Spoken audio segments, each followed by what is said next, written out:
Hi there, welcome to the I Ching Cafe. My name is Belinda Doveston, and it is wonderful that you are here with me again for our weekly I Ching forecast for the week commencing the 16th of June 2025. Yes, we are halfway through the month of June. It has flown by, and of course, if you have not yet done so or you'd like to recap, go and watch the monthly overview where we focused on Hexagram 29, the abysmal.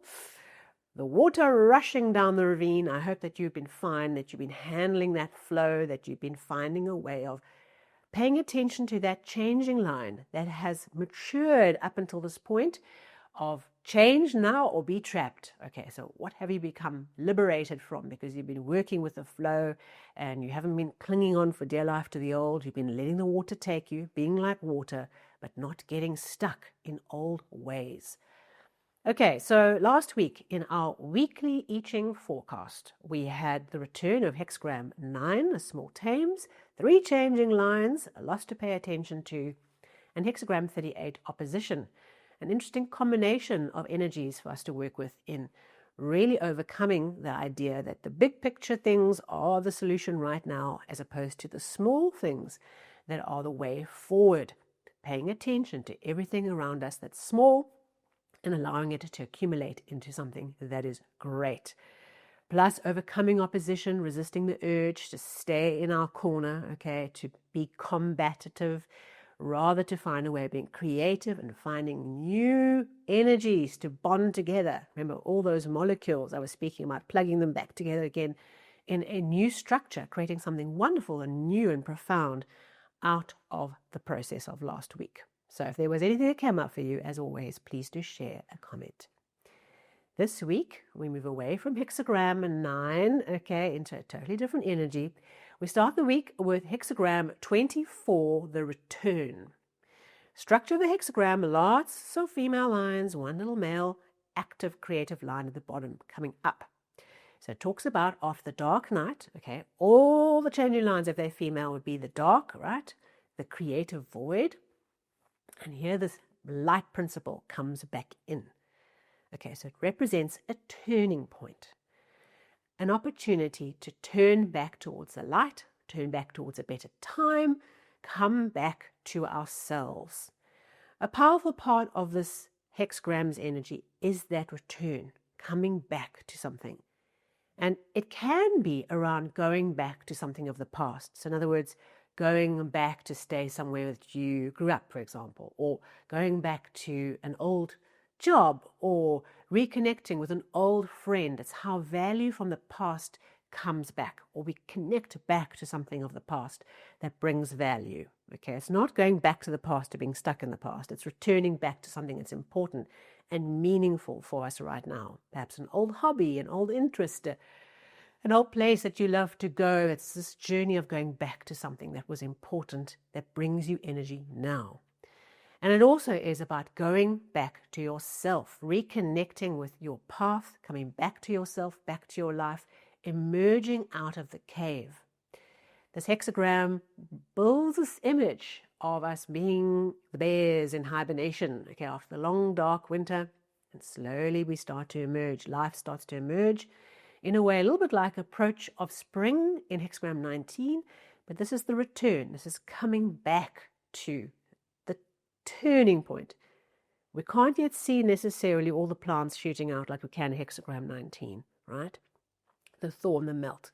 We perhaps aren't quite there yet where we can see the signs, but it has pivoted, right? That's what's important. The bear has started to move, right? The journey out of the darkness into the light has begun. And part of this journey is about returning back to something that's important to you. Perhaps it's coming back to your life. Perhaps you've been on an adventure where there's been a whole lot of things happening, okay? And there's a whole lot of other things that have taken your time and your energy. And now we get the chance to come back to ourselves, our lives, our center. Perhaps you haven't been able to do your hobbies or your spiritual practices or whatever it is that is center and core to you. Now we get the chance of returning back to that, coming back to ourselves, coming back to our path, and coming back to what's important for us at this time. 3 changing lines again this week, right? Same as last, 3 changing lines. And this time it's in position 1, 2, and 4. So let's get into how these changing lines are drawing our attention into specifics we can pay attention to this week with this hexagram.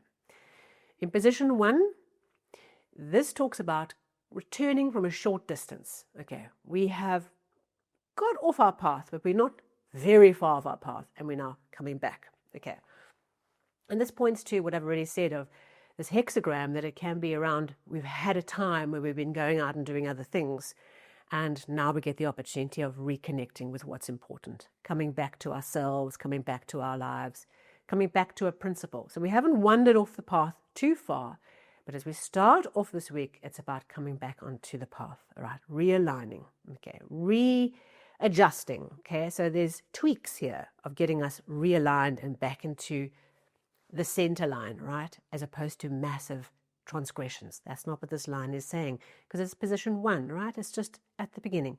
So we're coming back to ourselves, we're coming back to our lives, we're making adjustments, okay? We are perhaps letting go of a period of isolation and aloneness, and we're now coming back into the fold. It's quite an interesting kind of energy of last week, of that idea of the isolation, when one of the changing lines spoke about that. So perhaps this is a continuation of that energy of having been on a lonely journey and now coming back and reconnecting. Okay, let go of the aloneness, the isolation. Come back. All right. In position 2, this line says, decide to return to a position of relaxing and peace, okay? Letting that go and allowing yourself to realign. So there's something around relaxing, letting go, letting things be released, and returning. And what we have to do here is we release our pride, okay, our ego, and there's something about the door opening.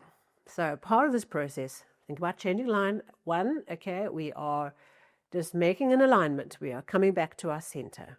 In position 2, we're just relaxing into it. We're staying open. We're letting go of our ego. And the door opens. So there's the connection. There's a connection here that realigns, okay. And the door opens, right? So the energy starts to flow. And then in line 4, this line talks about the capital city moving. Okay, so the capital city is our center self, right? Our base. And the capital city moving, when you move a capital, right, this is quite a fundamental change of where the base of power moves to, okay.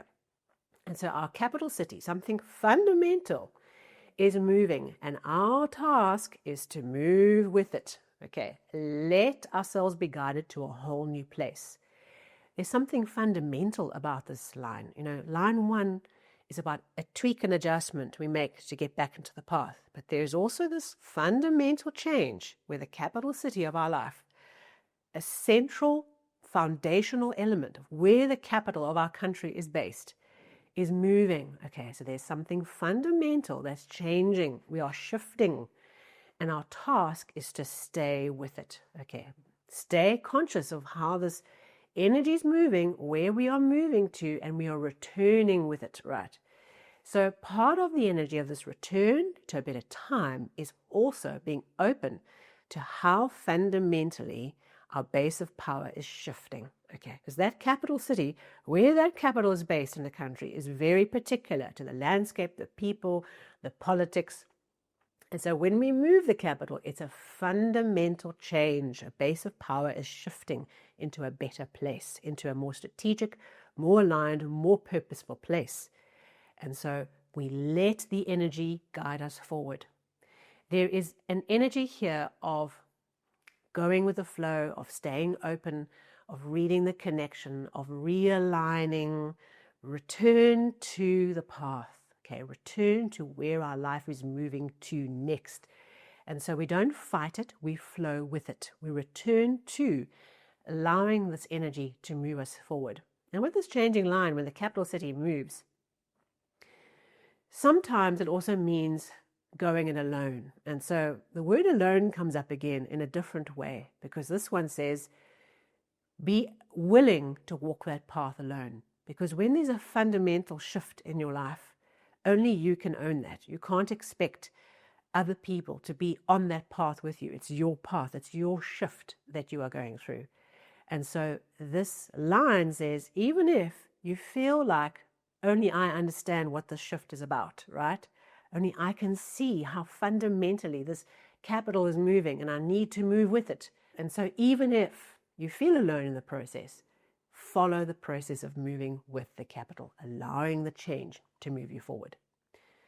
Because with those very kind of female energies of following, right? There's a following energy here of allowing and a following and a aligning and being in flow.